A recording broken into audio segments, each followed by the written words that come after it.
Bienvenidos a Con Todo y Pensini en vivo y directo aquí en Globovisión. Como siempre le deseamos una muy feliz tarde y le ofrecemos su cafecito, su vasito de agua a esta hora. Tenemos un invitado especial, vamos a arrancar de una vez. El otro día no pudo llegar y bueno, tuvimos que poner un programa grabado. Yo le pido disculpas, pero de todos modos era muy pertinente porque tuvimos a Jorge Roy en una repetición porque se estaba hablando sobre la OIT. En ese momento estaba llevándose a cabo supuestamente la reunión de la OIT que no se pudo dar. Pero bueno, ya Emilio Figuereo está con nosotros, él es presidente de analítica.com. Bienvenido, Emilio, gracias por estar con nosotros la tarde. Buenas tardes, Pedro, saludos a tu audiencia. Muchísimas gracias, vamos a tocar distintos temas nacionales e internacionales. Como a ti te gustan las estadísticas, y a mí también, yo quería empezar por esta, porque la Asamblea Nacional Constituyente no se ha sometido a un referéndum donde el pueblo quiera votar si quiere una constituyente nueva, una constitución nueva. Sin embargo, una empresa muy seria como es Data Analysis revela lo que está pensando el venezolano. Y esto es lo que dice, si quieren buscar los números, también lo tiene la página del Nacional y yo lo puse y lo colgué en Twitter. 85% de los encuestados, 85% es un número altísimo porque hasta arrastra un poco el chavismo, dice que se opone al cambio de la Constitución. También habla de la situación del país, 85.2% la evalúa como regular a mala, mala o muy mala, y 56%, 56.3% de quienes se identifican con el chavismo coincide con esta opinión. Vamos a empezar con ese 85% de estos encuestados. Eso no sería suficiente como para que se piense si se lleva adelante un proceso de la Asamblea Nacional Constituyente y una salida elegante que se puede decir una vez. ¿Qué pasa si no la pone? No importa, porque se queda la Constitución, que es la herencia que deja el presidente Chávez para los que son chavistas o maduristas. Bueno, además que ese 85% en una encuesta que siempre tiene 15 días o 20 días, al tiempo de campo que se hizo, yo creo que si la tomáramos hoy sería un porcentaje todavía más alto. Inclusive hay una reciente que decía que la popularidad del presidente estaba en 9%, en cambio el chavismo en 20 o más de 20. Entonces yo creo que si vemos, por ejemplo, algunas cosas sintomáticas, no solamente la posición de la fiscal, que es hartamente conocida y que expresa una corriente del lado civilista del chavismo, pero la renuncia del mayor general Alexis Cárdenas al puesto del Consejo de Soberanía e Integridad Territorial, que la gente quizás no sabe mucho de lo que es eso, pero eso era lo que se llamaba antes Seconacede, que estaba en el Palacio Blanco, y no es un órgano adscrito al Ministerio de la Defensa, es un órgano que depende directamente del presidente de la República. Es un órgano que existe hace muchos años y muy importante en materia de asesoría a la presidencia de la República en materia de integridad y soberanía. Y él renuncia, indicando que su renuncia se debe a que está en profundo desacuerdo con el proceso constituyente. Y yo lo que digo, si vimos el ala civil que hemos visto, Anelisa Osorio, otros ministros, o sea, mucha gente del lado civil del chavismo se ha manifestado. Aparte, digamos, los ex funcionarios de gobierno como Miguel Rodríguez Torres y Alcalá Cordones, pero este estaba en una posición que es tan importante o más que un ministro.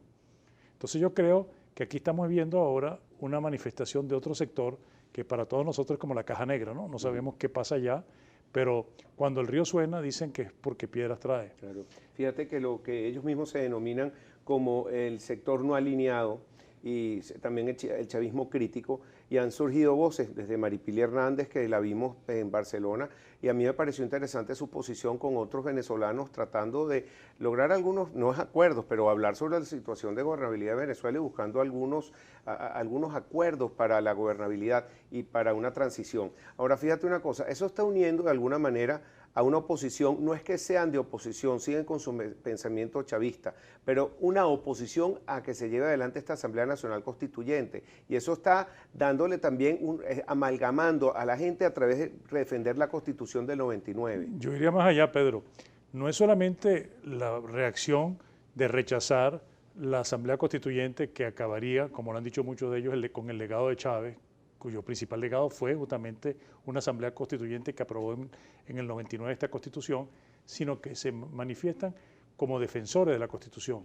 Entonces tú tienes dos temas. Uno es detener este esperpento de constituyente que solamente se ha hecho en el pasado durante el gobierno Mussolini, porque esa es una constitución corporativista y el corporativismo es típico de los regímenes fascistas. O sea que estos se cantan como socialistas y están aplicando un engendro de corte netamente fascista. porque cuando tú sectorizas y determinas quiénes son los sectores y tú estableces a tu escala y tu medida quiénes te interesan, porque sabes que no ganas ni siquiera una elección de reina de carnaval, entonces tú tienes una situación donde tú estás haciendo que la reacción y cada vez más fuerte viene inclusive del sector que originariamente, pues podemos decir lo que fueron originariamente chavistas. Entonces estamos viendo un deslinde, por un lado, entre el chavismo y por otro lado lo que podemos llamar el madurismo, diosdadismo, castrismo. O sea, es un amalgama muy bizarra, por decirlo menos. Y te pregunto algo, en la historia, cuando se ha llevado adelante constituciones en países donde no tienes la mayoría que quiere esa constitución, ¿qué ha pasado? Bueno, generalmente los procesos que han habido, los procesos constituyentes siempre han tenido que terminar en algún tipo de pacto o acuerdo. El pacto de la Moncloa en España, o sea, una serie de esquemas. ¿Qué es lo que hay detrás de una constitución? Un pacto de gobernabilidad. O sea, la constitución no es un fetiche, es simplemente un pacto de gobernabilidad. Y estos están tratando de interrumpir o irrumpir en un pacto de gobernabilidad para ofrecerte un modelo que nadie sabe lo que es, aunque muchos piensan que es simplemente un mecanismo de acercarse al modelo fracasado cubano, porque Cuba no es un ejemplo de éxito. El único éxito que tiene es la perdurabilidad en el tiempo y por circunstancias históricas muy particulares, pero los resultados económicos, inclusive en las últimas informaciones que recibí, han tenido que recortar en 25% el suministro eléctrico, o sea que están ya en crisis. Entonces, si están en crisis, no van a poder encontrar una salida con la ineficiencia, la corrupción y la quiebra económica del gobierno chavista, sino que van a terminar negociando. Y no me extrañaría que de nuevo esas cosas como hubo en Montreal, que haya conversaciones del Vaticano, Estados Unidos con los cubanos. Volvemos a ese tema después de un corte, pero una última pregunta para porque hoy habló Rex Tillerson, hemos hablado de él en otras oportunidades aquí en el programa, y sobre su posición no como ExxonMobil, que fue su presidente, sino ahora como secretario de Estado de los Estados Unidos. Y él hoy habla que están trabajando en una lista muy robusta, no sé, siempre usan unos adjetivos, unos calificativos, me imagino que será muy grande, de individuos de Venezuela para ampliar las sanciones. También salió en Reuters esta semana que podrían aplicarse sanciones a Venezuela y embargos petroleros, cosa que nunca se había escuchado. Pero, ¿qué es lo que se está preparando? Esa lista tan robusta, ¿de qué sirve? Bueno, si de todos modos hay una cantidad de funcionarios venezolanos que están cuestionados por Estados Unidos y no pasa nada. No, sí pasa. Sí pasa, y sí pasa por efecto demostrativo. La lista que se está discutiendo se discutió con consenso de los republicanos y los demócratas, implicó 3 categorías nuevas. Una, la clásica lavado de dinero y narcotráfico. La segunda, violación de los derechos humanos, y agregaron una tercera categoría, presta atención, violación a la Constitución. Oye. Con ese concepto pueden tomar a quien quiera. Y la idea, más que una sanción a Venezuela, lo que están discutiendo es tocar un grupo, yo he oído cifras, 50, no sé cuánto, del entorno más cercano de Maduro, para hacerle las mismas medidas, que es prohibición de entrar a Estados Unidos, congelación de sus activos, y hay algo más que los afecta mucho. Como tú no puedes hacer negocio con ninguna empresa americana cuando hay una medida de ese tamaño, significa que automáticamente pierden sus tarjetas de crédito, porque las tarjetas de crédito, así te la den en Chipre, o son American Express, o son Visa, o son Mastercard y eso. Y tienen el peligro adicional de lo que fue decretado en el Parlamento Europeo, que pidieron a Bruselas que aplicara medidas a las mismas personas iguales que Estados Unidos. Entonces tú imaginas, si llegan en este momento, te cierran Estados Unidos y te cierran Europa, hay más de uno que piense yo como que no quiero estar en esa lista, y puede haber reacciones avanzadas para no caer en esa... Por eso se hace como una amenaza, lista muy robusta como para amenazar y le dan un tiempo, bueno... No, un tiempo para que piensen. Hay gente que ya se salió de esa lista. Sí. Los que han tomado posiciones. Y muchos pensarán, como dice el viejo dicho castellano, es hora de poner las barbas en remojo. Muy bien. Emilio Figuereo, ya regresamos, vamos a en la próxima parte a hablar entonces sobre la carta del Papa Francisco que le envió a los expresidentes de Costa Rica, también de Uruguay, Panamá. Regreso con ustedes aquí en Control Pensini por Globovisión. Y estamos con Emilio Figueredo, él es presidente de analítica.com para que lo sigan.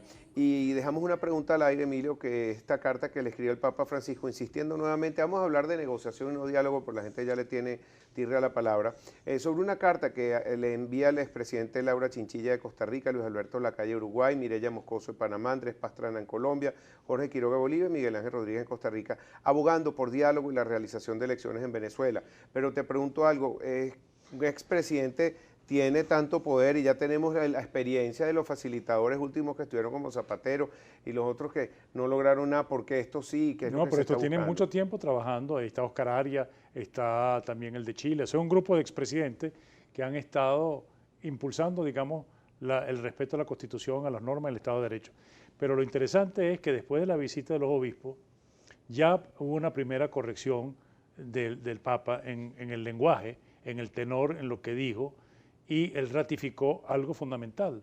Es decir, primero tiene que haber las elecciones que están vencidas y tiene que cumplirse las condiciones establecidas en la misiva del cardenal Parolín, que de hecho el grupo este de los presidentes la volvieron a difundir para que todos los venezolanos se recuerden de qué se trata.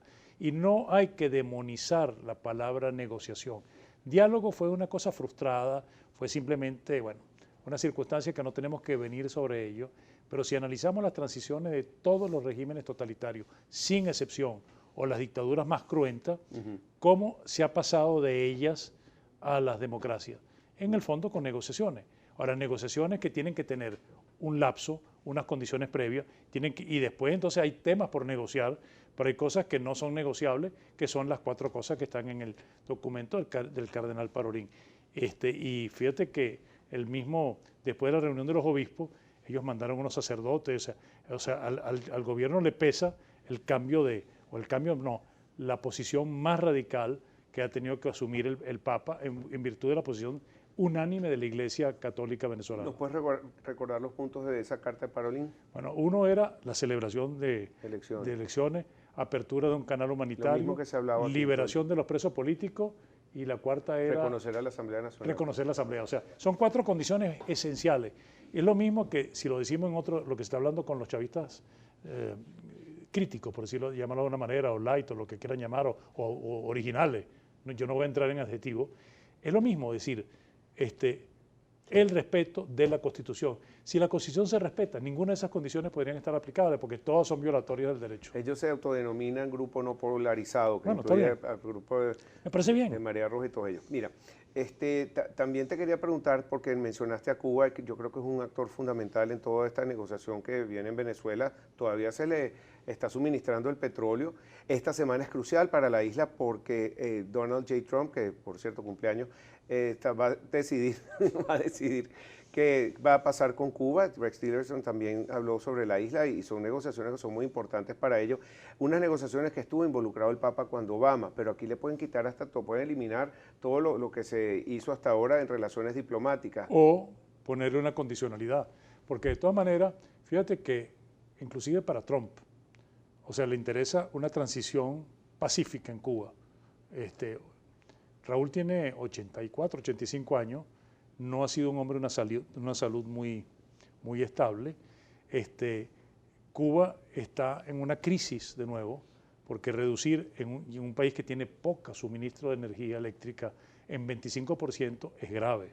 O sea, los cubanos deben estar pasando problemas. ¿Quién es la única tabla de salvación que tiene Cuba para encontrar, digamos, una viabilidad y una ruptura sin solución de continuidad?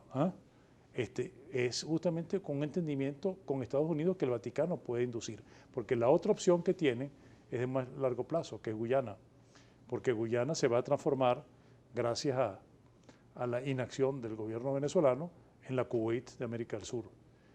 Nos vamos a encontrar con la paradoja, que Kuwait va a tener, que Guyana va a tener más petróleo liviano explotable rápidamente que nosotros mismos en un plazo relativamente corto. Recientemente ellos ofrecieron ayuda humanitaria a Venezuela, hasta financiera. ¿Tú crees que fue una provocación, una burla o lo hicieron sincero? No, yo creo que Guyana entiende que Venezuela va a ser siempre un vecino y es preferible tener un vecino con quien te entiende, y yo creo que les es más fácil entenderse hoy en día con inteligencia sobre el proceso y sobre cómo hay que llegar a una solución a esto con gente de la oposición que con la actitud tan absurda y tan entreguista del gobierno que terminó poniéndolos en peor circunstancia que si se hubieran llevando una negociación como se llevaba antes. A mí me consta que Sadio Garavini, que hemos trabajado juntos mucho en este esquema, tuvo una relación muy cordial con Insanali, que es el embajador de Guyana en Washington y en la OEA. Inclusive le mencionó que yo estaba trabajando con ellos y dice, bueno, con ellos sí podemos hablar. Porque el problema es un problema de credibilidad. Al gobierno no lo cree el país, ni lo cree nadie en el mundo, porque un día dicen esto y el día siguiente dicen lo contrario. O sea que es muy grave cuando un régimen pierde la credibilidad, porque cuando ya te cazan la mentira, ya ni siquiera la mayor verdad te la van a tomar por cierta. También, ¿qué ha pasado con la Organización de Estados Americanos? Hay una reunión, hoy hubo una reunión también con los países del Caribe. ¿Cuál es el próximo paso? Se está negociando un documento conjunto que se va a aprobar el día 18. ¿Por qué el día 18? Porque los cancilleres se reúnen en Cancún el 19 y México, que es el anfitrión de eso, no quería mezclar las dos agendas y los cancilleros lo entendieron. Pero a esa reunión tiene que venir lo que se acordó en la última reunión, un texto que retomara la posición de los 20 y los de los países del Caribe y CARICOM y algunos más que se asociaron. Ese texto muy probablemente sea un texto que no sea el reflejo de ninguna de las dos posiciones, pero sí va a replicar varias cosas: el respeto al Estado de Derecho, a los derechos humanos, una serie de categorías que son típicas. La Asamblea Nacional Constituyente esa no la van a sacar porque en el Caribe considera que como fue una decisión del presidente, y piensan inclusive algunos de ellos que es negociable, no van a hundirse en eso, pero sí pueden, en cambio de retirar eso, conceder más y tener un lenguaje un poco más afirmativo sobre las violaciones de los derechos humanos y otras características que corresponden a la manera como estos gobernantes, que son formados muchos de ellos en Oxford y en Cambridge, tienen ese sentido tan importante en Inglaterra, que es la primacía de the rule of law o el Estado de Derecho. Y lo interesante es que no importa cuál sea el tenor de esa declaración, si esa declaración llegan a ese acuerdo, que es lo que se está cocinando a toda velocidad, estaría firmada por 30 países y quedarían solamente 4 por fuera, que tienen que ver o se abstienen o votan en contra. Incluyendo Venezuela. Bueno, sí, incluyendo Venezuela, porque Venezuela dijo que iba a asistir. Entonces esos son Venezuela, Nicaragua, Ecuador y Bolivia. ¿Y de ahí qué Ecuador, una aplicación Ecuador lo pongo en bemol. ¿Y qué vendría ahí? ¿Una activación? No, activación no. De la eso Carta simplemente ¿qué pasaría? No, lo más importante de eso es que Venezuela, a través de Nicaragua y lo demás, trató de hacer una escisión en la OEA, eliminar a la OEA como mecanismo mediador. Lo más probable es que venga de esa solución es una recomendación de un grupo de amigos, por eso que está corriendo en los corrillos, y lo dijo el canciller de Perú, que de pronto un mediador sería un hombre del nivel del primer ministro de Canadá, Trudeau. Entonces, imagínate tú que no sean ni siquiera cancilleres, sino que los mediadores estén a nivel de jefe de gobierno, o sea, tiene un peso mucho más grande que los expresidentes que no representan a más nadie. Entonces, yo creo que la solución va a ser ustedes vayan a una negociación, como dice el Vaticano, pero los mediadores serán otros. Y lo importante que no dividieron la OEA es que UNASUR está totalmente neutralizada. Y las tienen neutralizadas ellos porque en UNASUR las decisiones se toman por consenso y ni siquiera han podido nombrar secretario general.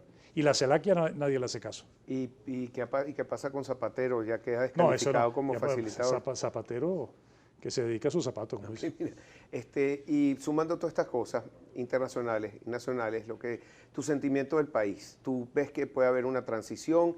Yo personalmente veo que estamos caros ellos, o nos vamos a la Asamblea Nacional Constituyente, toman el país completamente y bueno, de manera coercitiva, porque nadie está aceptando esa constituyente. O por el otro lado, se echan para atrás, o hay un cambio, una transición negociada como sea. ¿Qué es lo que ves tú? Bueno, tú acabas de hablar de la encuesta de Data Analysis.